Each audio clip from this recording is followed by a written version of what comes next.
Ek myself het 'n klop op my keel gekry toe ek die handsakke uitgedeel word. Hulle maak die handsakke oop en hulle sien wat daarin is en ek kon sien hoe blink hulle oë. En ek het besef vandag het ek iets vir hierdie vrouens beteken.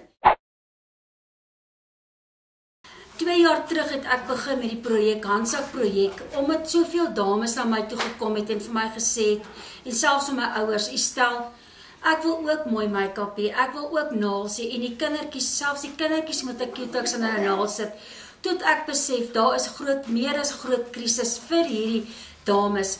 Daarom het ek begin met die handsak projek.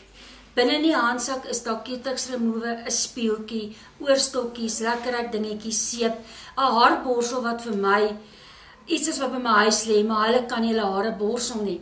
Iets om hulle naels te versorg en so meer.